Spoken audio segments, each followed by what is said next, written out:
আমি ভেবেছি গ্রাজুয়েশনের পর চাকরি করব। তোমরা কে কি করবে? দাঁড়াও, আমি সাকিনাকে জিজ্ঞাসা করে বলছি। এখনো তুমি ওর সাথে থাকতে চাও? গ্রাজুয়েশনের পর অন্তত ওর থেকে পিছু ছাড়ো। তুমি পাগল নাকি? গ্রাজুয়েশনের সুযোগ কেন নিচ্ছ না? এটাই সুযোগ ওর সাথে বন্ধুত্ব শেষ করার। এসব শুনে আমি খুশিকে ব্লক করে দেই। দাঁড়াও, আমি সাকিনাকে জিজ্ঞাসা করি। আরে এটা কি, সাকিনা আমাকে ব্লক করে দিয়েছে? তুমি ওকে এত সাপোর্ট করো, তারপরও ও তোমার সাথে এটা কিভাবে করলো? সাকিনার মন তো পাথরের মতো শক্ত। আমি তো প্রথম দিনেই বুঝতে পেরেছি ও তোমার থেকে একদম আলাদা।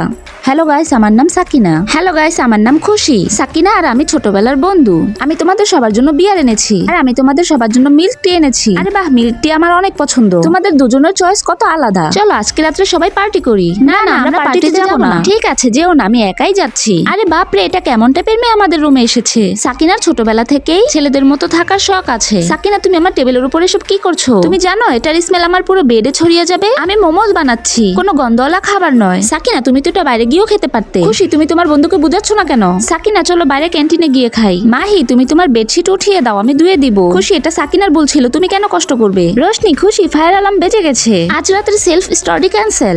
খুশি, চলো মুভি দেখতে যাই।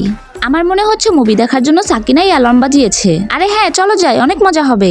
খুশি, সাকিনা তোমার বন্ধু হওয়ার যোগ্যই ছিল না। হ্যাঁ খুশি, রোশনি ঠিক বলেছে। প্লিজ কান্না করো না। খুশি, তোমার নাটক বন্ধ করো। সবার মনে হয় আমি খারাপ, কিন্তু এই সবকিছু খুশির প্ল্যান ছিল। সাকিনা, চলো আজকে ক্লাস ফাঁকি দেই। কিন্তু যদি ম্যাম জেনে যায় তখন? আরে কিচ্ছু হবে না, আমি আছি তো। চলো জলদি। সাকিনা, আমার মোমোজ খেতে ইচ্ছে করছে, কিন্তু আমার পেট ব্যথা করছে, তাই আমি বাইরে যেয়ে খেতে পারবো না। তাহলে এখন কিভাবে খাবে? মাহির টেবিলের নিচে কুকার আছে, এখানেই বানিয়ে দাও না। ঠিক আছে, আমি তোমাকে এক্ষুনি বানিয়ে দিচ্ছি। সাকিনা, চলো আজকে রাতে মুভি দেখতে যাই। কিন্তু আজ রাতে তো সেলফ স্টাডি আছে। সাকিনা দাঁড়াও, যদি আমরা এই অ্যালার্মটা বাজিয়ে দেই তাহলে আজ রাতে সেলফ স্টাডি ক্যান্সেল হয়ে যাবে। না খুশি, এটা করার সাহস আমার কাছে নেই। এরপর খুশি ভিতরে গিয়ে অ্যালার্ম বাজিয়ে দেয়।